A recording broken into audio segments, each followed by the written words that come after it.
Hello, j'espère que vous allez bien.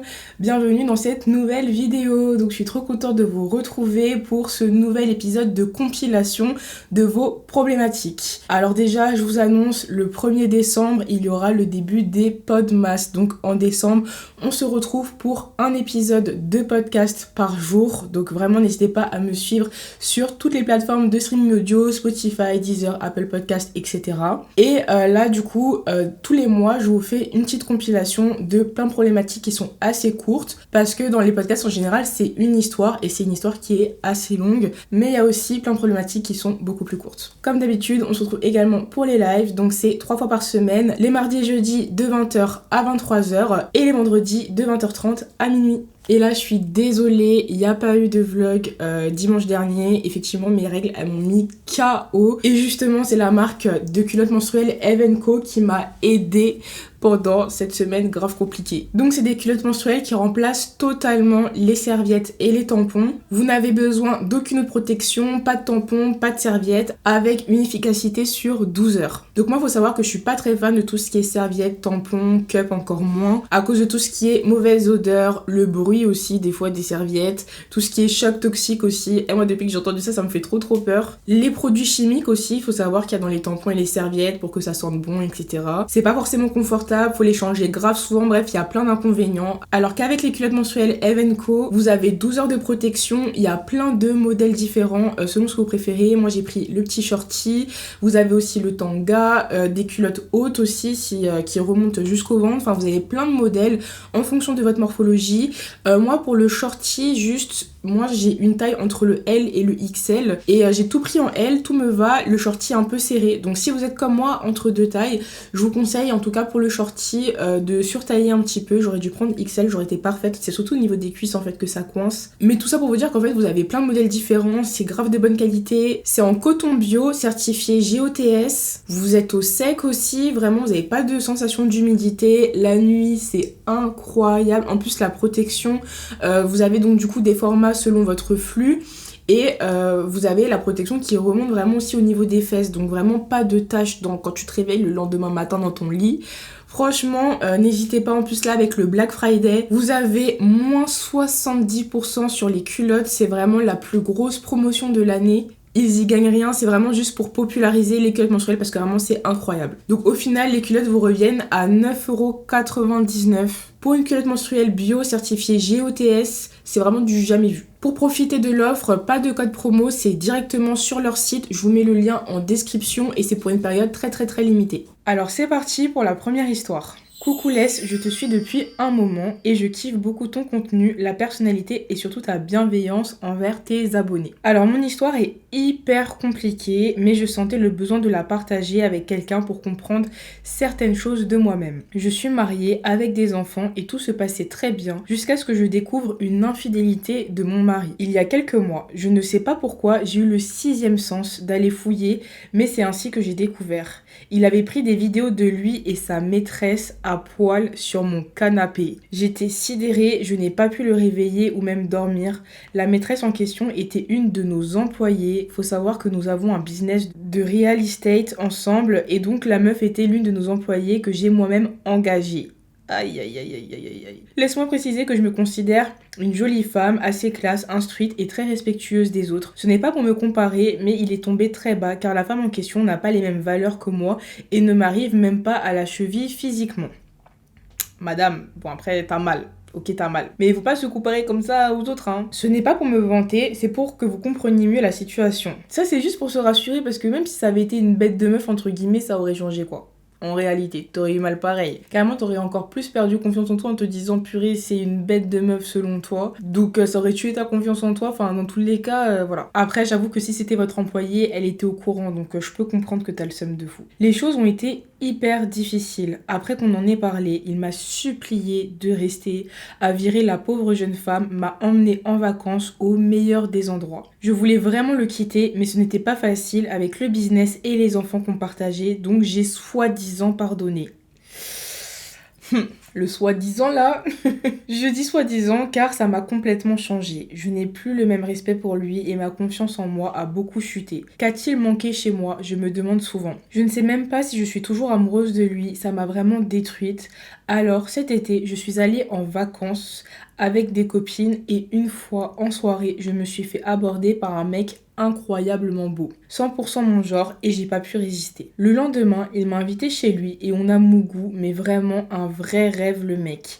Il m'appelait belle tout le long et ça m'a redonné une petite confiance en moi. Je savais juste après que je ne pourrais pas dire non une deuxième fois, donc c'est arrivé encore et cette fois on a partagé beaucoup de choses intimes sur nos vies et j'ai senti qu'il y avait eu une connexion profonde entre nous. On s'est ajouté sur les réseaux mais il m'a à peine écrit par la suite. J'en souffre beaucoup de son indifférence puis un mois plus tard il m'écrit que je lui manquais et qu'il ferait tout pour me revoir. Je suis dans la confusion totale, j'ai une folle envie de lui, mais je veux pas me prendre la tête car je ne me vois pas tout quitter pour un fantasme. Je ne saurais pas non plus mener une double vie, mais j'ai beaucoup enjoy les moments que j'ai passés avec lui. Mais du coup, je veux comprendre son silence. Est-ce par respect, car il connaît ma situation? N'est-il pas tant intéressé que ça? Pourquoi avoir attendu si longtemps pour me parler? Et quel serait le meilleur conseil pour que j'avance? On est hyper fusionnel, côté émotionnel et plus encore côté physique. Lui aussi a beaucoup souffert dans sa relation précédente, ça pourrait être du trauma bonding, mais tout ce que je sais, c'est que j'ai vraiment senti qu'on s'était kiffé, mais nos circonstances ne permettent pas qu'il y ait plus. Je ne regrette pas d'avoir vécu ces moments, ça m'a redonné confiance en moi, mais je ne voudrais pas continuer dans le mensonge, c'est très stressant tout ça. Voilà, j'attends vos retours, bisous. Oh my god. Et c'est quoi? En fait, on commence un peu trop fort là. C'est quoi cette problématique de fou?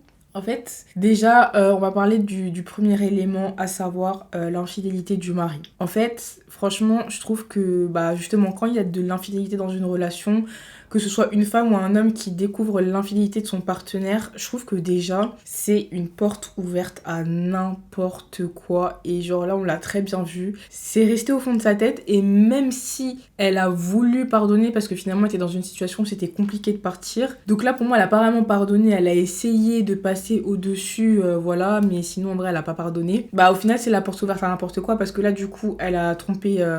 elle également son mari. Et en plus de ça, j'ai l'impression que dans le message, limite, tu te sens légitime de le tromper étant donné qu'il t'a trompé également, tu vois. C'est pour ça que je dis que pour moi, quand il y a de l'infidélité dans une relation, c'est la porte ouverte à n'importe quoi. Parce que là, j'ai l'impression que ton problème, tu me poses même pas le truc de est-ce que j'ai eu tort et tout. Non, clairement, toi, t'es en mode... J'ai aucun regret, ça m'a redonné la confiance en moi, etc. etc. Donc voilà. Après, moi, vous connaissez, je peux pas m'asseoir ici et puis dire que je cautionne ce genre de choses. Pour moi, quand il y a une infidélité dans une relation, soit tu décides de vraiment pardonner, soit il faut mettre un terme à la relation, surtout si ça te fait sentir aussi mal, si tu vois que réellement tu n'arrives pas à passer au-dessus, que tu remets en question les sentiments que tu peux avoir pour ton mari, et c'est totalement légitime, c'est ton mari qui a fait une erreur, c'est pas toi, tu vois. Donc voilà, moi, après à voir si aujourd'hui, le fait d'avoir fait ça, ça fait que tu te sens mieux et tout, mais j'avoue que moi, j'ai envie de te dire qu'il aurait fallu le dire à ton mari. Après, j'ai pas tous les tenants aboutissants, mais je pense qu'il aurait fallu quand même le dire. Au moins rien que pour qu'il sache que lui, il a fait ce qu'il a fait, et malheureusement, ça a été la conséquence, parce que je pense pas que tu l'aurais trompé hors contexte, tu vois. Mais au moins jusque là, pour que vous rediscutiez de tout ça, du mal que ça a causé dans le couple, de où est-ce que vous en êtes aujourd'hui, et si vous voulez vraiment continuer ou pas dans cette relation finalement, tu vois. Et peut-être que là, il y a la balle au centre. Bon, je pense pas qu'il faut voir les choses comme ça à la base, mais là, c'est ce qui s'est passé. Donc au moins peut-être en rediscuter et là voir si vous voulez vraiment repartir du bon pied, lui et toi, ou pas, tu vois.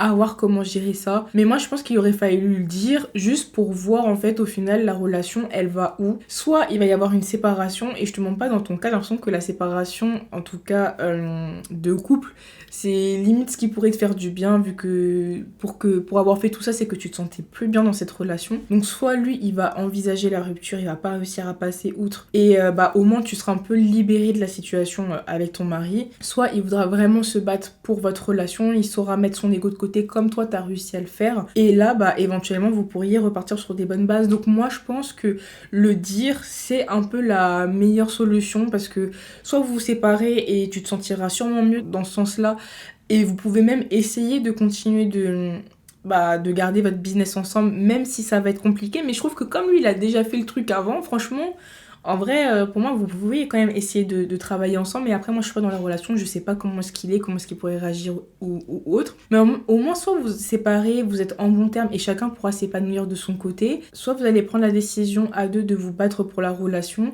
Et au moins, comme il y a eu un peu 1-1 de chaque côté, au moins là vous pourriez partir sur des bases solides, enfin selon moi, tu vois. Donc moi là c'est déjà pour est-ce qu'il faudrait le dire ou pas au mari et voilà, quelle est la situation avec ton mari. Ensuite, pour tout ce qui est au sujet de oui, les questions, pourquoi elle, etc., etc. Franchement, des fois, faut pas chercher midi à 14h. Des fois, ça peut être juste un fantasme. Des fois, ça peut être juste une attirance physique. Ça se trouve, c'est juste que, je sais pas, elle était plus jeune ou autre. Enfin, en fait, il y a plein de raisons qui peuvent faire que, mais c'est pas des raisons où toi, il faut que tu te sentes mal par rapport à la fille. C'est vraiment juste, égoïste, en fait. Franchement, pour moi, l'infidélité, c'est juste le summum de l'égoïsme. C'est penser qu'à toi, que à ton besoin sur le moment, que à ton intérêt, que à ce qui pourrait te faire du bien sans penser à tout ce qu'il y a autour et toutes les conséquences que ça pourrait avoir sur ta famille, sur ta femme, sur tout ça en fait, sur tout ce que tu as construit parce que finalement lui-même il a mis en péril tout ce qu'il avait construit en commettant cette infidélité là. Mais en tout cas, faut pas essayer de chercher le pourquoi, toi, est-ce que tu n'as pas été suffisante. Pour moi, c'est pas toi le problème, c'est lui qui agit comme est-ce qu'il a agi et s'il avait des besoins ou autres, en fait, il avait juste à en parler, tu vois, et à dire les choses. Mais ce qu'il a fait, en plus chez vous, moi je trouve que le fait de le faire chez vous,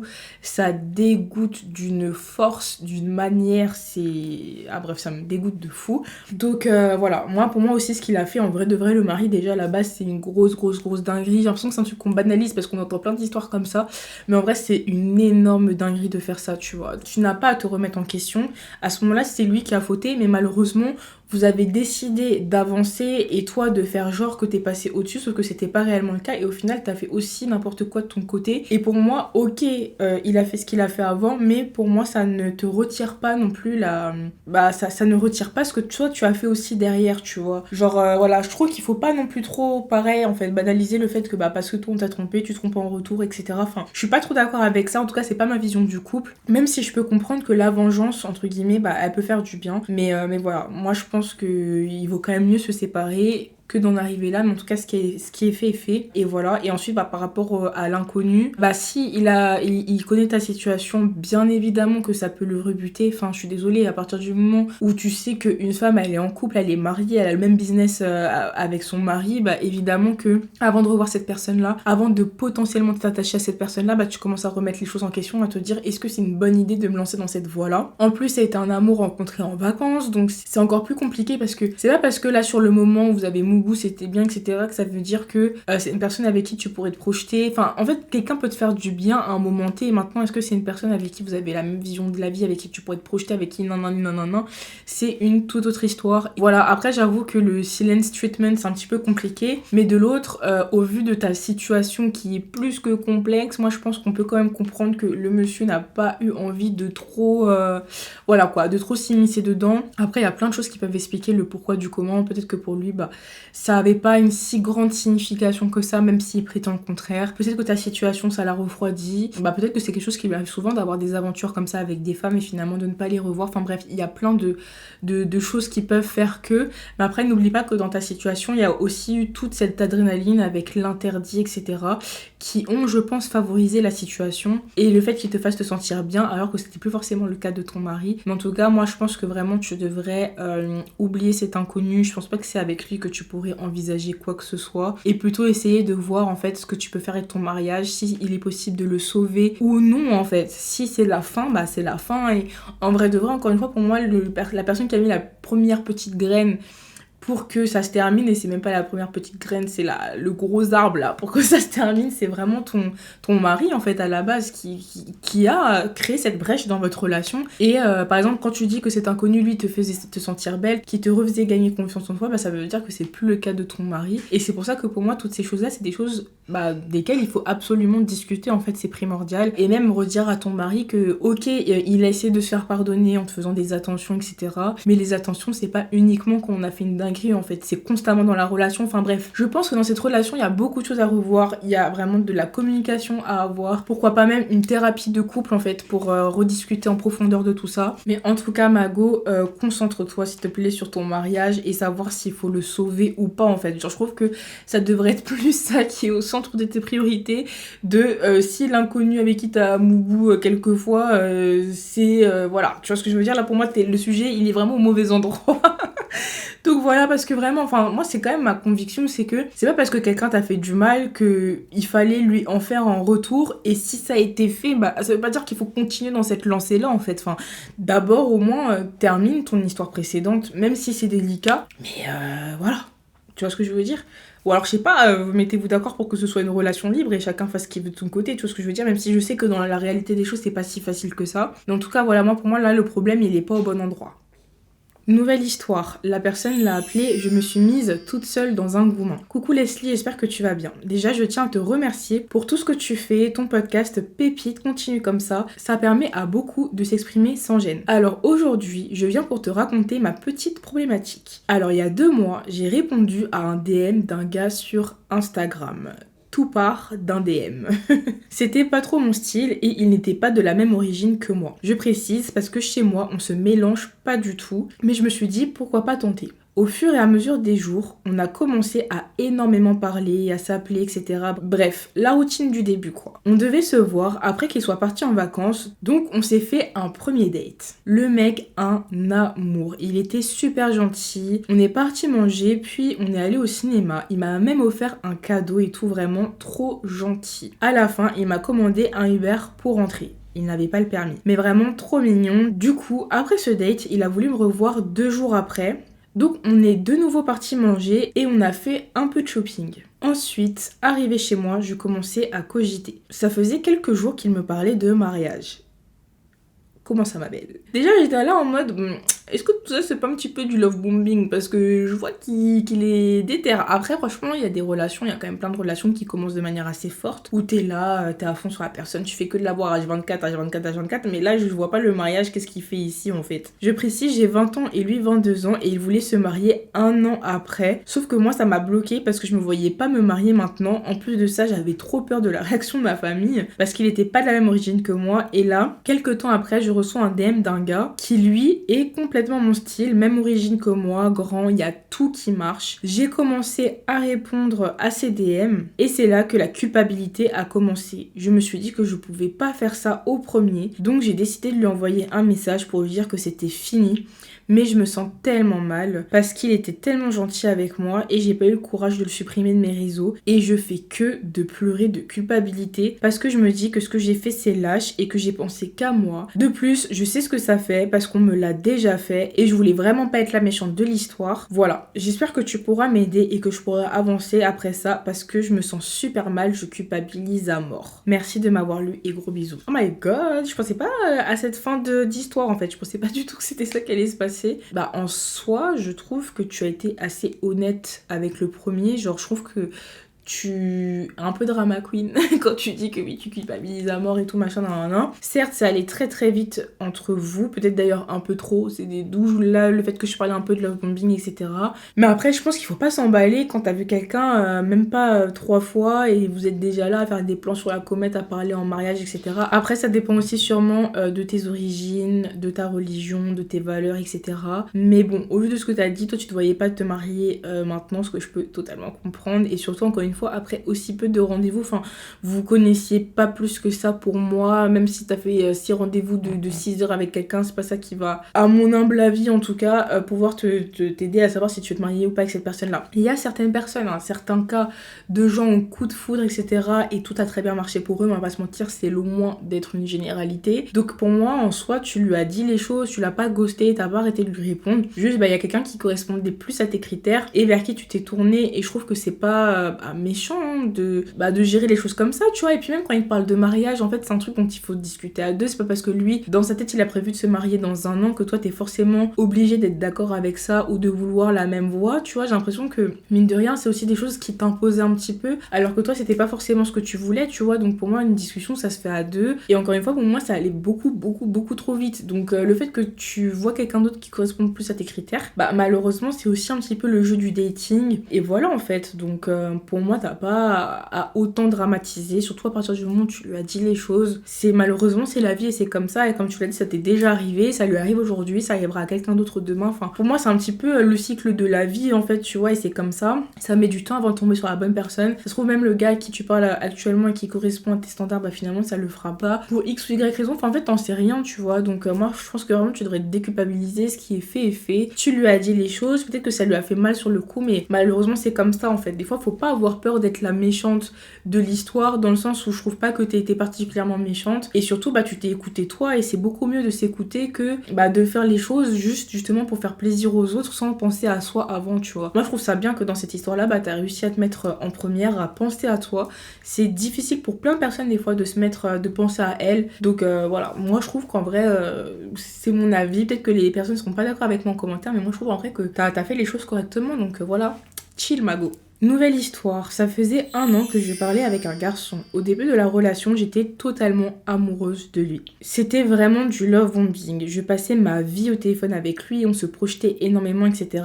Puis, du jour au lendemain, il a arrêté de me consacrer du temps. Il m'a avoué que son ex lui avait envoyé un message et que ça l'avait perturbé. Du coup, je l'ai supprimé de ma vie, il s'est excusé, mais je ne voulais plus rien savoir de lui. Petit à petit, il faisait des comebacks pendant cette année, mais je ne le voyais plus de la même manière. Donc je répondais à peine, voire pas du tout. Il m'avait tellement déçue. Il y a 2 semaines, après au moins 5 mois sans contact, il m'a envoyé une demande sur Instagram. Je l'ai acceptée en ayant totalement oublié ce qui s'était passé.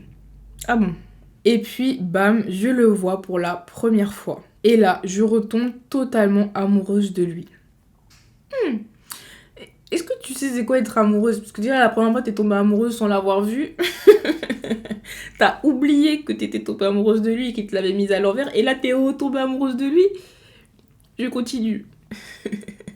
Je continue, mais j'avoue, ça m'a fait un peu rire. Mais ensuite, je commence à me rappeler de tout ce qu'il avait fait. Petit à petit, il recommence à être froid et distant sans raison et ça m'affecte énormément. À chaque fois, il se mettait en position de victime, disant que j'étais parano, etc. Il n'y a qu'une seule fois où je lui expliquais sincèrement ce que je ressentais et que je n'étais pas en paix quand je lui parlais et que je voulais prendre mes distances. Il m'a directement répondu qu'il était désolé et qu'il allait faire des efforts pour changer. Mais au final, il n'a rien fait. Il y a 3 jours, il a encore commencé à être distant sans réelle raison. Quand je l'ai DM pour lui demander ce qu'il avait, il s'est encore mis en position de victime. J'ai eu l'impression qu'il se moquait vraiment de moi, alors je l'ai supprimé de tous mes réseaux. Pour la première fois, il m'a supprimé en retour, ce qui m'a choquée. Actuellement, je ne sais plus quoi penser de lui, j'ai l'impression qu'il a été manipulateur avec moi, mais en même temps, j'ai toujours cette envie de croire qu'il m'aimait sainement comme moi je l'aimais. Mon avis sur lui est totalement mélangé, je ne sais plus quoi penser, j'aimerais bien voir ton avis, ça fait plus de 3 ans que je te suis, tu es vraiment une bonne personne. Que Dieu te bénisse abondamment, bisous, oh merci, t'es trop cute, merci. Pour répondre à ta problématique, honnêtement je ne pense pas que ce soit de l'amour déjà, ce que vous éprouvez l'un pour l'autre et surtout ce que toi tu éprouves pour lui. Voilà, moi je pense que là t'as l'impression d'être amoureuse mais je pense vraiment pas que ce soit le cas. C'est juste que peut-être que c'est tes premières expériences amoureuses et que du coup c'est la première fois que tu t'es sentie aussi proche de quelqu'un, etc. Et qu'il y a eu un lien, une alchimie entre vous qui fait que, mais je pense pas vraiment que ce soit du vrai amour et je pense qu'un jour tu rencontreras le vrai amour et là tu verras réellement ce que c'est et ce que ça fait. Mais là du coup dans ton cas précisément, effectivement je pense qu'il faisait énormément de chaud-froid avec toi. Tu sais, ton instinct il te parle, ton corps il te parle. Quand tu dis que t'es avec lui et que tu te sens pas bien, que t'as un truc qui te dérange, c'est que ton corps t'envoie des signaux en fait. Tu vois que ce que tu reçois de cette personne là, c'est pas des énergies qui sont positives, c'est pas des énergies qui te mettent dans une safe place en fait, tu vois. Et pour moi c'est limite le truc le plus important quand t'es en couple avec quelqu'un, d'être dans une sorte de safe place avec cette personne, de bien te sentir et que justement ton corps il soit calme, il soit détendu, il soit chill en fait. Genre c'est le but de base d'une relation. Donc à partir du moment où t'es avec quelqu'un et que tu te sens pas bien parce que la personne fait du chaud-froid avec toi, qu'elle t'envoie un coup des signaux positifs positifs, un coup des signaux négatifs. C'est normal que tu te sentes pas bien en compagnie de cette personne et ton corps a tout simplement voulu te le faire ressentir. Et voilà, et en fait à partir du moment où tu es dans une relation et au niveau de tes ressentis, tu te sens pas bien vis-à-vis de la personne avec qui t'es parce que son comportement fait que... Mais des fois on n'arrive juste pas à mettre de mots précisément sur les agissements de la personne, mais à partir du moment où toi tu te sens pas bien, bah c'est qu'il y a une raison en fait, tu vois. Et si la personne n'est pas prête à l'entendre, n'est pas prête à comprendre aussi surtout ton ressenti et que directement bah le dialogue il est pas possible parce que la personne elle se met en position de victime, je suis désolée mais il y a rien de bon dans cette relation en fait, et c'est que tout simplement vous n'êtes pas compatibles. Oui effectivement moi je trouve qu'il y a un petit côté manipulateur, en tout cas toi comment est-ce que tu racontes l'histoire j'ai l'impression, mais moi pour moi à partir de ce moment là faut juste plus lui donner l'heure. C'est très bien que tu l'aies supprimé, après ça m'a fait un peu rire entre guillemets quand t'as dit que t'étais choquée qu'il t'ait supprimé en retour, parce que nous on est trop comme ça en fait, on est là en bloc, on supprime mais derrière ce qu'on espère en fait c'est une réaction, et voilà. Et je vous conseillerais, même si je sais que des fois c'est difficile, de ne pas bloquer en espérant une réaction, mais de bloquer parce que sincèrement vous ne voulez plus de nouvelles de cette personne parce que cette personne ne vous fait pas du bien. Si t'es là et t'arrives au point de vouloir bloquer la personne, de la supprimer etc, c'est un geste quand même assez extrême, tu vois. Donc si ton corps il te dit non mais en fait je veux pas de lui, je veux pas de cette personne dans ma vie, je veux le supprimer, je veux le bloquer, c'est que déjà c'est pas ça en fait. Donc moi je pense que l'amour il était ni sain de ton côté ni sain de son côté à lui. Un jour je te souhaite de rencontrer l'amour sain et tu verras que ça ira tout seul en fait, ça sera fluide. Et en tout cas même si des fois dans la relation il peut y avoir des épreuves, des difficultés etc, le tout et le plus important c'est que justement entre les deux personnes il y ait de la communication, que vous disiez les choses en fait. Et c'est ça le facteur le plus important pour moi dans une relation, c'est que la communication elle soit fluide, elle soit possible, que l'autre soit ouvert à communiquer, à entendre vos émotions, à partager les siennes. Enfin c'est ça en fait l'essence d'une relation. Mais quand vous êtes dans des relations avec des gens qui vous répondent plus, qui vous font du silence treatment, qui vous ghostent, qui minimisent vos ressentis, voilà, avec qui la discussion n'est pas possible, avec qui vous pouvez pas dire les choses, pour moi déjà là c'est problématique en soi en fait, et malheureusement ça peut que aller droit dans le mur. Enfin voilà en fait le but de tout c'est ça. Donc si vous êtes dans une relation et que vous voyez que le mec il est là, il vous calcule pas, il vous répond plus, il vous répond une fois sur deux, un coup il est gentil, un coup il est méchant, que vous comprenez pas, c'est que déjà c'est pas sain, que la communication elle est pas fluide, et que pour moi ça vous aurez du mal en fait à avancer dans un schéma comme celui-ci, tu vois. Donc non en fait, trouvez une personne déjà la base avec qui vous pouvez communiquer tranquillement, et surtout écoutez votre corps et votre instinct. Si vous voyez que votre corps il est là, il est pas à l'aise, il est dérangé, vous êtes là, vous vous sentez pas bien quand vous êtes autour de l'énergie de cette personne, que c'est tout le temps du chaud-froid, un coup vous vous sentez hyper bien et puis finalement vous vous sentez angoissé, stop. Franchement c'est que clairement le message il est clair, c'est pas pour vous. Coucou Leslie, j'espère que tu vas bien. Alors le titre de cette histoire sera « Tu t'es mise dans la merde toute seule ». Ok. Alors en fait, faut savoir que je vis en Afrique et du coup en grandissant, je vivais dans une ville. Ce qui fait que quand j'étais petite, chez ma grand-mère, on avait l'habitude de papoter et de jouer avec les enfants des immeubles environnants. Ok, merci pour le contexte. Puis un jour, on a affecté mes parents dans une autre ville, mais chaque vacances et congés de Noël, j'étais dans ma ville natale, du coup j'avais un crush d'enfance dans cette dernière. Au fur et à mesure que les années passaient, avec mes cousins, c'était devenu un sujet de rigolade, comme quoi je suis même pas capable de parler à mon crush. Et un jour, j'en avais marre qu'il me dise ça, j'ai relevé le défi. À ce moment-là, j'avais 19 ans et lui 24 ans. Nous étions en août 2023. Du coup, je l'ai contacté sur Instagram. Il y a une petite différence d'âge quand même, hein, quand t'étais plus jeune là. Ça veut dire que toi t'es là, t'avais 10 ans, il avait 15 ans. Donc je l'ai contacté sur Instagram et j'étais agréablement surprise, il était assez réceptif et très gentil. On se parlait de temps en temps et parfois il m'appelait même. Mais moi je paniquais parce que je savais quel genre de fille il avait l'habitude de côtoyer, donc j'évitais toute rencontre parce que ça lui arrivait souvent de se déplacer dans ma ville. Donc pendant 1 an, on se parlait de temps en temps. Pour l'anniversaire de ma grand-mère, j'ai dû me rendre dans ma ville natale alors que nous n'étions ni en décembre ni en juin. Du coup, après l'anniversaire, je lui ai envoyé un petit coucou et direct, il m'a proposé qu'on se voit. On s'est vu et on s'est promis de se revoir dans un cadre plus approprié. La vérité, pendant qu'on se parlait, lui et moi, durant cette année-là, j'étais un peu perdue. Je savais pas comment lui, il me voyait, soit comme un plan, soit comme une potentielle amie, soit comme une personne avec qui il pouvait tenter quelque chose, mais mon instinct me disait qu'il me voit plus comme un plan. Un soir, on avait prévu de se voir, donc il devait venir dans ma ville et me faire signe. Mais quand il est venu, il m'a fait signe hyper tard dans la nuit et faut savoir que je vis avec mes parents, donc je peux pas sortir quand ça me chante.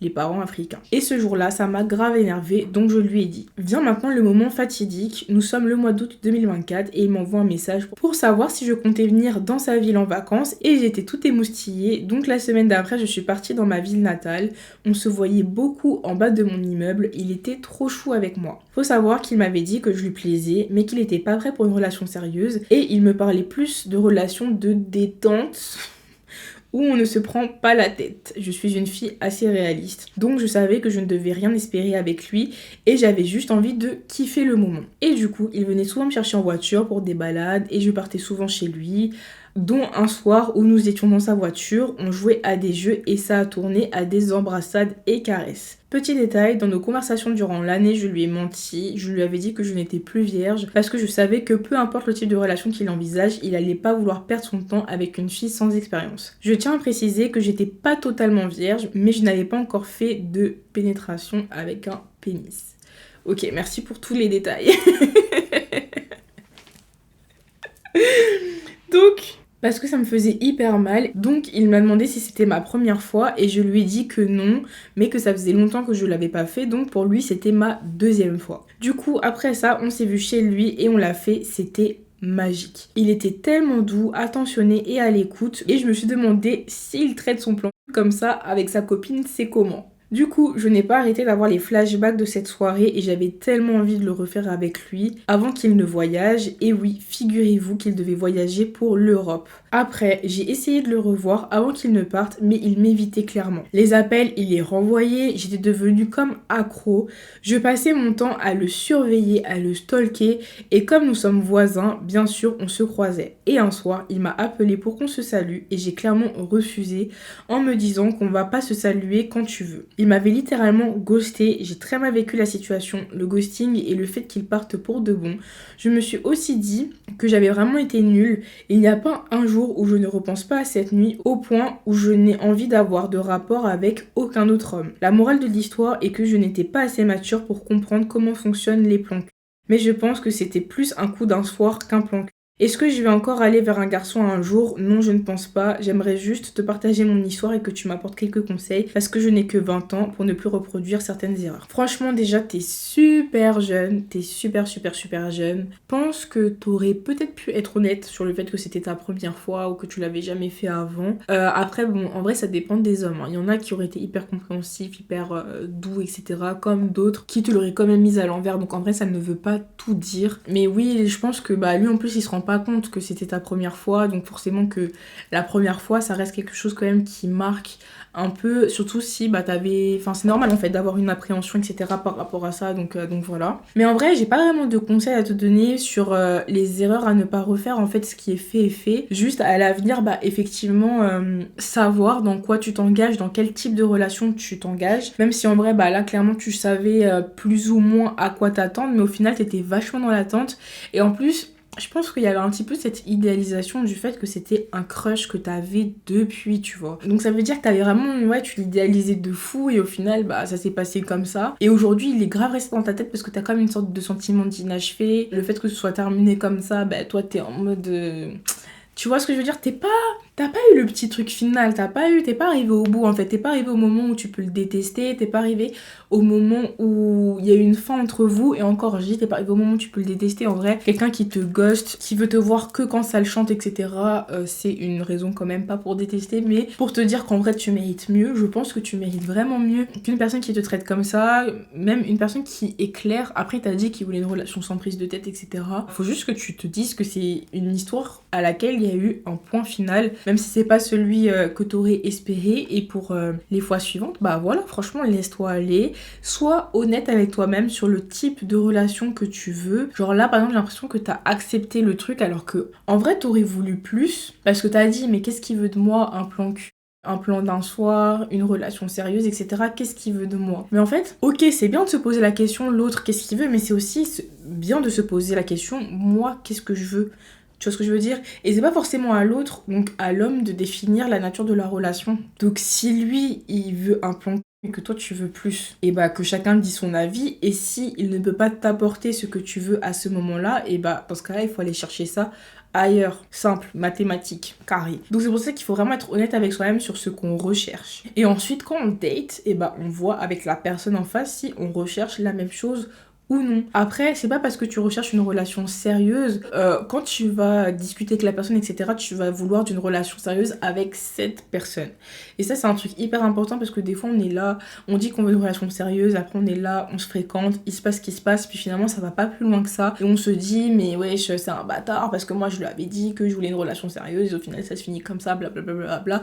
Alors qu'en réalité, bah, des fois, tu veux une relation sérieuse, mais quand tu parles avec la personne, que ça va un peu plus loin, etc., tu te dis que c'est pas avec elle que tu veux justement construire ta vie, tu vois. Après, effectivement, il faut communiquer, il faut dire les choses, mais tout ça pour dire que définissez vos relations le plus tôt possible, communiquez sur ce que vous attendez de vos relations. Après, t'es super jeune, t'as 20 ans, moi à 20 ans, voilà, tu vois ce que je veux dire, j'étais aussi perdue que toi, donc ne t'inquiète pas, c'est normal. Mais juste, voilà, c'est vraiment le meilleur conseil que je peux te donner, c'est vraiment ça, de bien définir tes relations et ce que tu veux, toi, dès le départ, pour déjà aller vers ce type d'hommes, vers ce type de relation, vers les personnes qui recherchent la même chose que toi, et ne pas accepter ce qu'on te donne juste parce que bah t'es en crush sur le mec et que bah tu prends ce qu'il a donné, en fait, tu vois ce que je veux dire. Non, t'es pas là pour ramasser les miettes, pour ramasser les 3-4 gouttes d'eau qu'on veut bien te donner, si toi de base c'est pas ce que tu voulais aussi, tu vois ce que je veux dire. Donc voilà, c'est bien de s'adapter à l'autre, mais à condition que l'autre s'adapte à nous aussi. Une relation, c'est dans les deux sens, en fait. Donc, t'as autant le droit d'exprimer et d'avoir des besoins que lui, mais il faut pas non plus tout le temps chercher. Alors lui, qu'est-ce qu'il veut par rapport à ses messages, qu'est-ce que j'en conclus, etc. Non, en fait, faut parler français, faut se dire les choses. Et au moins, toi, t'es fixé et tu sais dans quoi tu t'engages et tu sais si toi, t'es ok ou pas avec ça. Et tu verras que tout ira bien. Coucou Leslie, comment tu vas? Je t'écris car j'aimerais être éclaircie sur un sujet. Me voilà en couple depuis maintenant 7 ans avec 2 enfants. J'ai 30 ans et lui 32 ans. Tout se passe plutôt bien dans notre couple, quelques hauts et bas mais rien d'alarmant. Cependant, j'ai remarqué une chose. Nous ne partageons vraiment aucune passion commune et j'ai l'impression de m'ennuyer avec lui de manière générale. Quand je l'ai rencontré, j'ai vu en lui un homme sérieux et un futur bon père pour mes enfants. J'ai beaucoup aimé le fait qu'il puisse m'apaiser car j'ai un très gros caractère dû à mes blessures du passé. Pour me décrire, je suis une personne super active qui aime faire beaucoup de choses et lui plutôt une personne qui est passionnée par le football et pas très bavard. Il peut passer la journée à regarder des matchs s'il ne travaille pas. Encore une fois, des fois je m'ennuie avec lui car il ne prend pas d'initiative et est une personne très simple dans l'ensemble. Je l'avoue, il ne me stimule pas plus que ça. Moi j'aime sortir, faire des activités, type randonnée, ski, voyager, partager et même avec les enfants je me retrouve souvent à sortir seule avec eux car il est soit fatigué, soit il préfère aider sa famille pour les courses, etc. Du coup, je voulais savoir si c'était normal d'avoir des moments où l'on s'ennuie en couple.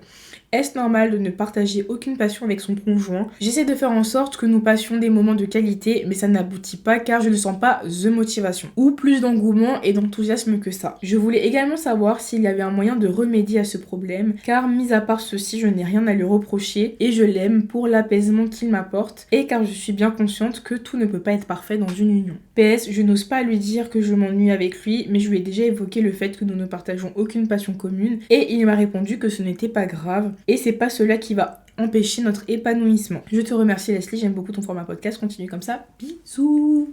Merci Mago. Alors, déjà, est-ce que c'est normal d'avoir des phases où tu t'ennuies en couple? Bien évidemment que oui. Tout n'est pas linéaire, il y a forcément des moments où c'est un peu plus le feu et des moments où c'est un peu plus calme. Maintenant, ce qui concerne votre relation, j'ai envie de te dire que tu l'as un peu choisi comme ça. Tu vois ce que je veux dire? Donc voilà, t'as choisi la raison plutôt que la passion, je dirais. Et j'ai envie de te dire que je pense quand même que c'est un bon choix. Hein. Moi, je trouve qu'entre le cœur et la raison, ok, le cœur c'est bien. Mais la raison, ça t'amène aussi la paix, un petit peu, tu vois. Donc moi, je trouve que t'as fait un bon choix. Surtout pour tout ce qui est construire sa vie, etc. Maintenant, si ça manque de piment, en fait, il faut juste que tu acceptes, je pense, son tempérament et qu'il est comme ça. Et toi, ton ton tempérament et que t'es différente. Donc je pense quand même que vous pouvez essayer de vous retrouver dans un entre-deux entre vous deux, tu vois, genre bon lui il aime le foot, toi c'est pas ta tasse de thé, ce que je peux comprendre, mais je sais pas, ça peut être le cinéma, regarder des films, enfin en fait trouver des activités qui pourraient vous plaire à tous les deux par exemple. Donc moi je pense qu'il faut vraiment essayer de trouver un entre-deux, des choses qui vous plaisent tous les deux. Et quand tu dis que chez lui tu ne vois pas genre la motivation, qu'il est pas hyper enjoué et tout, j'avoue je peux comprendre que ce soit frustrant. Après encore une fois j'ai envie de te dire il a toujours été comme ça, donc finalement il a même pas vraiment changé, tu vois, c'est toi qui te lasses un petit peu de tout ça. Et je pense que tu devrais lui dire, donc pas que tu t'ennuies, mais juste que bah t'aimerais que vous fassiez plus de choses ensemble, que tu trouves que des fois bah il manque un petit peu d'enthousiasme, alors que bah toi c'est juste que t'aimes passer du temps avec lui et que t'aimerais bien passer plus de temps avec et faire des choses avec, tu vois. Donc s'il a pas compris par rapport aux passions, déjà je trouve qu'il t'a quand même bien répondu, enfin c'était gentil de sa part, mais du coup bah j'ai l'impression que vous avez pas suffisamment poussé la conversation pour que bah tu puisses vraiment lui exposer le fond du problème. Donc je pense que ça vaut le coup d'avoir une nouvelle discussion à ce sujet-là. Encore une fois, pas dire que tu t'ennuies, mais plus dire que t'aimerais passer plus de temps avec lui, que vous fassiez bah, plus d'activités ensemble et trouver bah, des activités qui vous plaisent tout simplement à tous les deux, tu vois. Donc comme toi bah t'as pas forcément envie d'aller regarder le foot, bah peut-être que lui il a pas envie de faire du ski, des randonnées, etc. Ce que je peux comprendre. Non, en vrai, je pense que je suis quelqu'un qui peut me déterre. Mais après, moi, je peux comprendre que c'est pas ton délire, en fait. Tu vois, si de base, c'était pas ton délire, ça va pas le devenir soudainement un jour comme ça, tu vois. Donc, malheureusement, c'est aussi le choix que t'as fait en te mettant avec cette personne-là. Donc voilà, moi pour moi c'est vraiment là juste vraiment de la discussion, de trouver un entre-deux, une solution qui vous plaît à tous les deux. Moi j'ai l'impression qu'il est ouvert à communiquer. Même quand il a dit que c'est pas ça qui empêche votre épanouissement, bah justement c'est bien de revenir dessus et du coup sur ce qui pourrait bah, vous permettre d'être plus épanouis l'un avec l'autre, tu vois. Parce que lui c'est même pas qu'il y a un problème, genre pour lui il y a rien qui a changé. Il a toujours été comme ça. Donc c'est à toi d'essayer un peu plus d'insister sur toi, ce qui te dérange et comment est-ce qu'il pourrait faire bah, pour mieux correspondre à tes besoins. En plus tu me dis qu'il est là, lui ça le dérange pas d'aller faire ses courses avec enfin les courses, les aider, sa famille, etc. Donc voilà, c'est que c'est pas non plus une personne qui est de mauvaise foi ou qui veut vraiment rien faire ou qui est genre juste flemmard, tu vois. Je pense que bah il a sa vie, il a son taf, il a ses passions, il a sa famille, genre pour lui il est bien en fait, tu vois. C'est juste ça. Donc si toi tu veux un petit peu plus réveiller la passion et tout, bah juste dis-lui même que des fois ça te ferait plaisir. Genre juste ça en fait, que ça te ferait plaisir qu'ils prennent certaines initiatives avec toi. Et ça peut être d'autres choses, ça peut même, je sais pas, faire un week-end dans un hôtel, dans un endroit calme, tranquille et tout. Enfin, tu vois ce que je veux dire, c'est pas forcément du coup obligé que ce soit une randonnée, un truc, un machin, tu vois. Après, j'avoue que les caractères aussi, ça joue beaucoup parce que, tu vois, c'est comme les vacances. Il y a deux types de gens en vacances. Il y a ceux qui sont là, ils veulent se réveiller tous les jours à 7h, faire des excursions, des trucs, des machins. J'avoue que là, je te vois un peu comme ça. En fait, je te vois un peu comme ce profil-là. Et ton mari, c'est le profil un peu plus. Je me réveille à midi. 3 activités dans la semaine de vacances, ça me va très bien. On est chill, on est au ralenti, c'est les vacances. Tu vois ce que je veux dire? Il y a ces deux personnes. Quand tu voyages, faut savoir avec quel type de personne tu voyages, tu vois ce que je veux dire?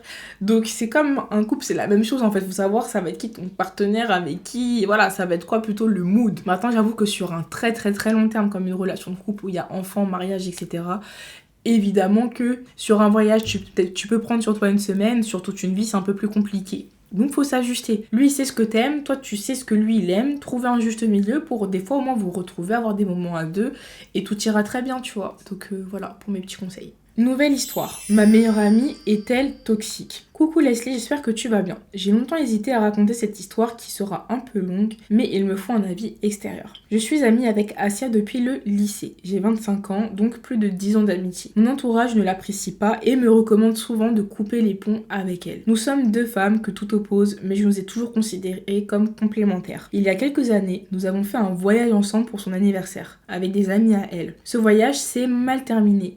Je ne m'étais pas sentie respectée, j'ai souvent été mise à l'écart, etc. À notre retour en France, je lui ai envoyé un message pour lui expliquer ce qui m'a blessée et que j'avais besoin de m'éloigner d'elle. Elle ne m'a jamais répondu à ce message. 1 an plus tard, elle s'est mariée et elle a repris contact avec moi quelques jours après. J'avais pas de haine contre elle, donc j'ai redonné une chance à notre amitié. Maintenant que le contexte est posé, voici le problème. Toutes les amies de Asia me détestent, mais elles ne me connaissent pas et je n'ai jamais parlé avec elles. Asia me rapporte souvent ce que ses copines disent de moi. Mes proches, ma famille en grande partie, pensent qu'Asia doit dire du mal de moi et que c'est sur cette base-là que ses amis ne m'apprécient pas. Je ne la crois pas capable de ça. Mais depuis quelques jours, mes sœurs me rabâchent plusieurs actions que Asia a faites qu'elles trouvent irrespectueuses. Par exemple, me faire attendre 6 heures sans nouvelles alors qu'on devait se voir pour ensuite m'appeler et me dire qu'un Uber m'attend en bas de chez moi alors qu'elle devait passer me récupérer 6 heures avant. Elle s'était endormie. Ou bien de prévoir un resto et une fois chez elle, me retrouver à remplir sa déclaration d'impôt. On n'est pas allé au resto et d'autres actions comme ça. Je sais qu'il arrive à Asia de me mentir sur sa vie, mais je me dis qu'elle a ses raisons. Je ne pense pas qu'elle veuille me nuire, mais du coup je me demande, est-elle toxique? Je sais pas si c'est une coïncidence ou si c'est calculé, mais elle a repris contact avec moi au moment où ça n'allait pas dans son couple. Elle est pas bien ta copine, ma chérie, hein.